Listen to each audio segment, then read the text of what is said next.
Hello বন্ধুরা, আসসালামু আলাইকুম। আশা করি ভালো আছেন।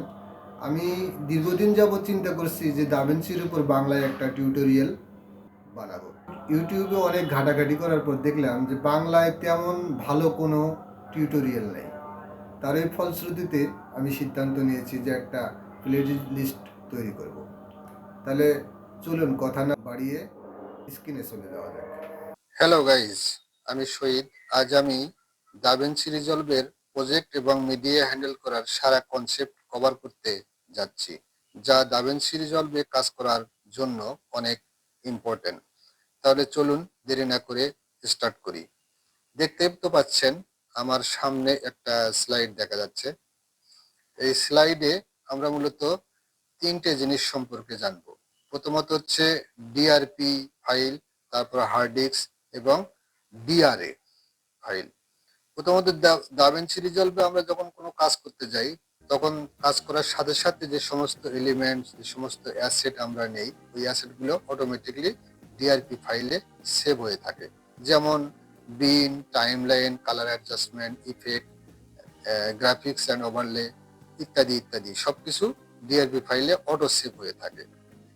আর তার আগে ডিআরপি ফাইলে সেভ হওয়ার আগে মূলত আমাদের ওই এলিমেন্টস বা অ্যাসেট গুলো নিতে হয়। এই অ্যাসেট গুলো আমরা মূলত বিভিন্ন সফটওয়্যার থেকে, বিভিন্ন জায়গা থেকে ডাউনলোড করে নিয়ে থাকি এবং ডাউনলোড করা হয় এগুলো হার্ড ডিস্কে বিভিন্ন ড্রাইভে এগুলো হচ্ছে ডাউনলোড হতে থাকে। অর্থাৎ ডিস পিসিতে যাওয়ার পরে ওখানে যে যে সমস্ত ড্রাইভ আছে, A drive, B drive, C drive, D drive যা আছে ড্রাইভে ওগুলো সেভ হতে থাকে।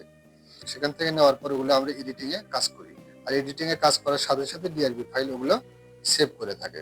অর্থাৎ ডিআরপি এবং হার্ড ডিস্ক সম্মিলিতভাবে আমরা ফুটেজগুলো নিয়ে ডিআরপি এবং হার্ড ডিস্কের সম্মিলিতভাবে যে সমস্ত ফুটেজ আমরা পাই, এই সমস্ত ফুটেজগুলো নিয়ে আমরা এডিটিং এর যাবতীয় কাজগুলো করে থাকি। কখনো কখনো দেখা যায় যে কোনো কারণবশত বা কোনো কোনো ফুটেজ বা কোনো জিনিস দেখা যাচ্ছে মিসিং হয়ে যায়।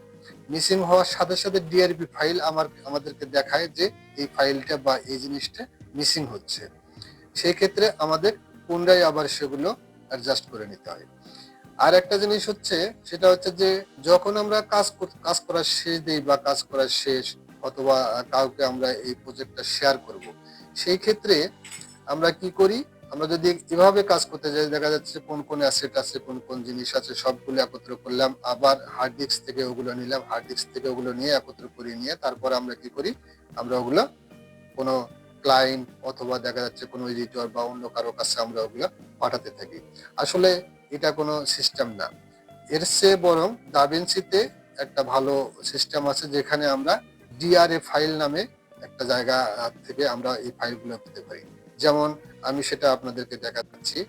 অর্থাৎ কোনো প্রজেক্ট, দেখা যাচ্ছে কোনো প্রজেক্ট আমি যদি খুলি, এই একটা প্রজেক্ট, এই প্রজেক্টে আমি যদি এই প্রজেক্টটাতে আমি যদি ডান বাটন ক্লিক করি, ক্লিক করার সাথে সাথে দেখাবে এখানে প্রজেক্ট এক্সপোর্ট আর্কাইভ। এই প্রজেক্ট এক্সপোর্ট আর্কাইভে ক্লিক করলে অটোমেটিকলি আমাদের এইটা সেভ হয়ে যাবে এবং এখান থেকে সেভ করার পর আমরা এখানে যদি ক্লিক করি, ক্লিক করলে আমরা এখানে যাবতীয় ফাইলগুলো পাবো এবং এগুলো আমরা অন্য কোনো এডিটর বা ক্লায়েন্টকে আমরা শেয়ার করতে পারবো।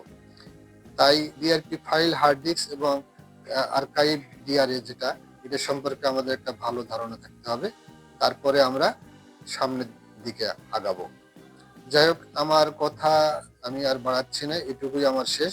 পরবর্তীতে হয়তো অন্য কোনো ভিডিও নিয়ে আবার আপনাদের সামনে হাজির হব। আসসালামু আলাইকুম।